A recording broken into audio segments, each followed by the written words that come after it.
ଯେଉଁମାନେ କହୁଛନ୍ତି ଯେ ହେଉଛି ମାନେ ବାହା ହେଇ 18 ବର୍ଷ ପରେ ବାପା ମାଙ୍କର ବିନା ଅନୁମତିରେ ହେଇପାରିବେ ନାହିଁ ବୋଲି ଆଗ you have to change the constitution. ଯେହେତୁ ଆବଭ୍ 18 ସମସ୍ତେ ଅଛନ୍ତି, ଚୋରା ଚୋରା ପିରତି ବି ଚାଲିବ। ଆଉ ଯେତେ ଚାପିବେ ଆପଣ କାହାକୁ ଅବଷ୍ଟେକଲ୍ କରିପାରିବେନି। ଏଇଟା ଠିକ୍ ଯେ ଭଲ କଥା ଯେ, କିନ୍ତୁ ଯେଉଁ ହ୍ୟୁମାନ୍ ରାଇଟ୍ସଟା ତ ଅନୁସାରେ ଆମର as per the constitution of India after 18 everybody equal before the law and above 18 ସେମାନେ ହେଉଛନ୍ତି ସାବାଳକ। ସାବାଳକ ହେଲେ ତାଙ୍କ ନିଜ ସ୍ୱଇଚ୍ଛାରେ ଆପଣ ନୋବଡି କ୍ୟାନ୍ ତାଙ୍କୁ ଇଏ କୌଣସି ଅବଷ୍ଟାକଲ୍ କରିପାରିବେନି ଏବଂ ତାଙ୍କ ନିଜ ସ୍ୱଇଚ୍ଛାରେ ଯଦି କନଷ୍ଟିଟ୍ୟୁସନଟାକୁ ଯଦି ଚେଞ୍ଜ କରିଦେଇପାରିବେ ତାହେଲେ ଏଇଟା ଚେଞ୍ଜ କରିଦେବାର କିଛି ଅସୁବିଧା ନାହିଁ। ଆଉ ଯଦି ଆପଣମାନଙ୍କର ଯଦି କନଷ୍ଟିଟ୍ୟୁସନ ଉପରେ ଯଦି ଜ୍ଞାନ ନଥିବ ତାହେଲେ ଏଇ ଯେଉଁ କଥା କୁହା କପିଳା ଭଳିଆ କହିଲେ ଆଜ୍ଞା କିଛି ଲାଭ ନାହିଁ ଆଜ୍ଞା। First to entered in to your mind about what the constitution speaks. Those persons who have no knowledge about the constitution of India, we are under the power of a constitution of India.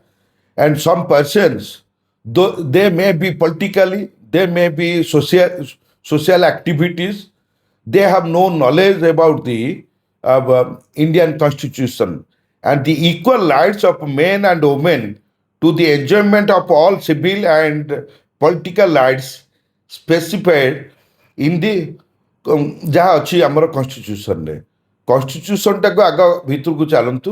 ଯେଉଁମାନେ କହୁଛନ୍ତି ଯେ ହେଉଛି ମାନେ ବାହା ହେଇ 18 ବର୍ଷ ପରେ ବାପା ମାଙ୍କର ବିନା ଅନୁମତିରେ ହେଇପାରିବେ ନାହିଁ ବୋଲି ଆଗ you have to change the constitution.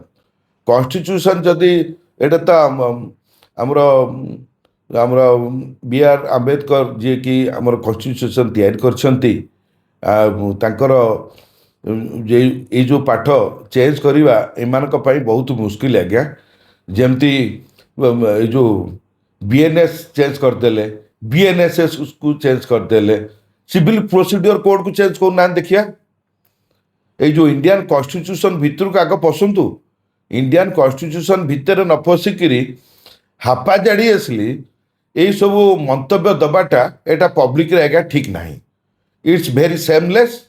Those persons who have submitted before the public ଯେ ହେଉଛି ଯେ after 18 years without the knowledge of the parents they cannot marry with anybody else. ସେଇଟା that is the false and fabricated allegations.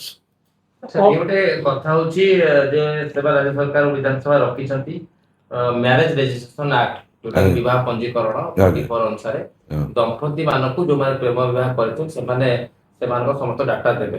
ତା ସହିତ ରାଜ୍ୟ ସରକାର ଦ୍ୱାରା ଗୋଟେ ଅନୁମୋଦନ ଗୋଟେ ପୋର୍ଟାଲ ଅଛି, କେନ୍ଦ୍ର ପୋର୍ଟାଲ, ସେଥିରେ ମଧ୍ୟ ରେଜିଷ୍ଟ୍ରେସନ ହବ। ଯୋଉ ବାହାଘରଟା 15 ଦିନ ବି ଲେଟ୍ ହେଇପାରେ ଏବଂ ତାଙ୍କ ପାଖରୁ ଗୋଟେ ଚିଠି ଯିବ ଯେ ବାପା ମାଙ୍କ ପାଖକୁ ଖବର ଯିବ, ବାପା ମାଙ୍କ ପାଖକୁ ଫୋନ ଯିବ ଯେ ବାସ୍ତବରେ ସେମାନେ ରାଜି ଅଛନ୍ତି କି ନାହିଁ, ଜାଣିଛନ୍ତି ନା ଏ ବିଷୟରେ।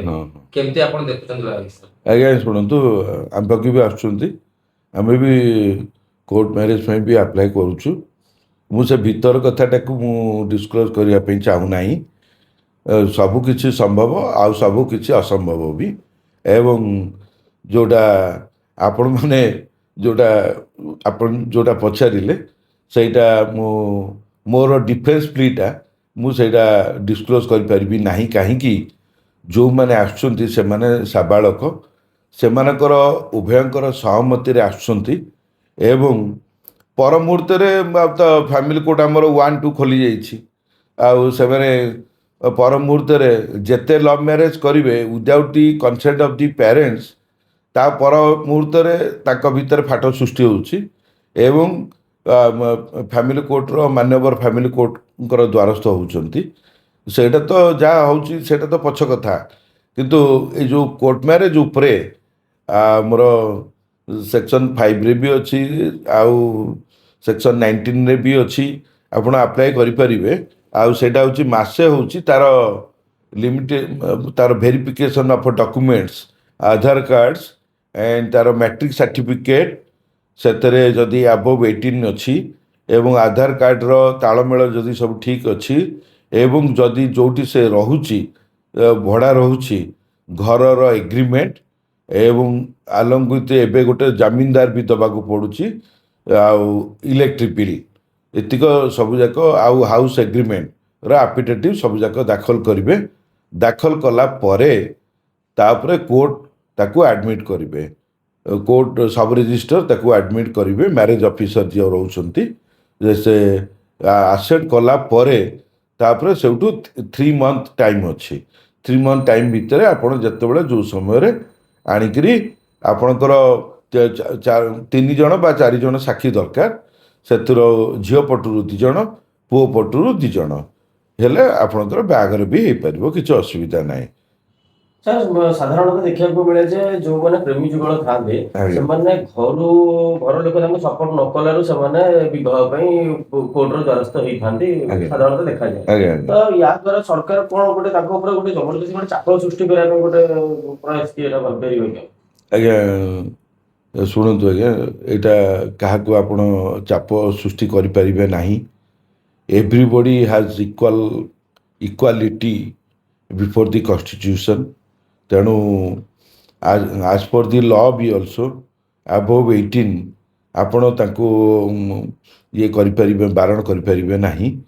ଏବଂ ଯଦି ବା ଏଇଟା କରାଯାଇଛି ସରକାରଙ୍କ ତରଫରୁ, ମୁଁ ତ ସେ କେଉଁ ଟାଇପ୍ର କ'ଣ କରିଛନ୍ତି ମୁଁ ତ ପଢ଼ିନି, ସେ ଅର୍ଡ଼ର କପିଟା ତ ପଢ଼ିନି, ତେଣୁ ତା ଉପରେ ବେଶୀ ଟିପ୍ପଣୀ ଦେବାଟା ଠିକ୍ ନାହିଁ। କିନ୍ତୁ ଆବଭ୍ 18 ମିନ୍ସ ସେମାନେ ହେଉଛନ୍ତି ସାବାଳକ।